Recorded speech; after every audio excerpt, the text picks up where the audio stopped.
Pour ouvrir NetBeans, il vous suffit de double-cliquer sur l'icône NetBeans 6.9 qui se trouve sur votre bureau ou encore dans le répertoire Applications de votre Mac. À l'ouverture de NetBeans, une page d'accueil s'affiche. Elle propose des démos et des tutoriaux. Nous allons fermer cette page et ouvrir un projet pour créer notre premier programme. Pour ouvrir un projet, il suffit de double-cliquer sur l'icône qui se trouve ici en haut à gauche. Nous allons créer un projet de type Java Application qui se trouve dans la catégorie Java. Lorsque j'ai cliqué sur Next, NetBeans me demande le nom de mon projet. Je tape par exemple Premier projet et je garde coché la case Create Main Class puisque je souhaite créer dans un premier temps une application sans interface graphique. Lorsque j'ai créé mon premier projet, Java ouvre un certain nombre de panneaux. Le panneau le plus important est bien évidemment l'éditeur dans lequel nous allons écrire notre code Java. Vous voyez que NetBeans colorie tous les mots-clés du langage. Ensuite, vous trouvez le panneau Projet, au sein duquel se trouve l'arborescence de fichiers du projet. Ainsi, premier projet, le code source qui se situe dans main.java se trouve dans un répertoire nommé Premier projet au sein d'un package source. Ce qui se traduit dans notre arborescence de fichiers. Donc, sous mon nom d'utilisateur, je vais dans NetBeans Project, je trouve ici le répertoire Premier projet.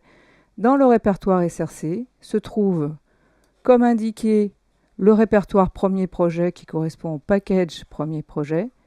Et ensuite se trouve le fichier main.java qui correspond au fichier main.java qui se trouve ici.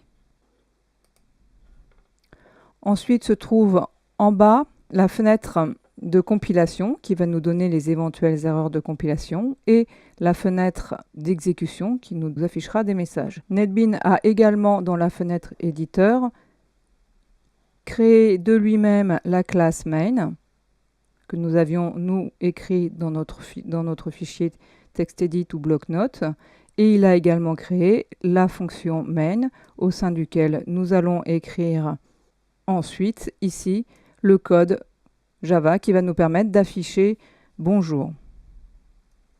Commençons par écrire la commande système point. Lorsque je tape sur un point, NetBeans va me proposer l'ensemble des méthodes disponibles à partir de la librairie ici système puisque j'ai tapé système.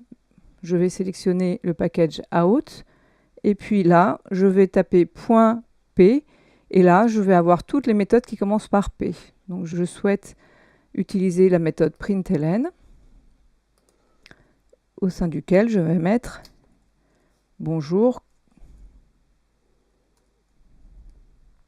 comme nous l'avons vu précédemment. J'enregistre. Juste si j'oublie par exemple le point-virgule, ici j'ai un point d'exclamation et NetBeans me dit que un point-virgule est attendu. Donc dès que j'ai une erreur, la ligne correspondante à l'erreur est soulignée en rouge. Une fois que notre programme est écrit, nous devons le compiler et l'exécuter. Pour cela, plusieurs solutions. Soit nous allons dans le menu Run Main Project et le fichier est compilé et exécuté. Nous voyons que nous avons en résultat le texte que nous avons demandé d'écrire, c'est-à-dire bonjour. Nous pouvons également exécuter en cliquant sur le triangle vert.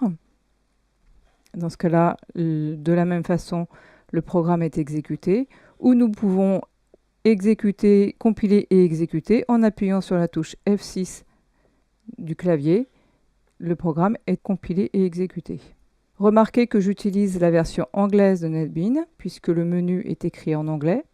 Cela me permet de connaître les termes anglais des actions que je réalise et en cas de difficulté, cela est plus simple pour moi de trouver une solution sur Internet.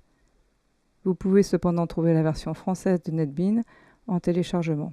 Nous allons maintenant voir comment créer une application graphique qui affiche non plus un message dans une fenêtre de sortie, mais qui ouvre une fenêtre avec une interface graphique.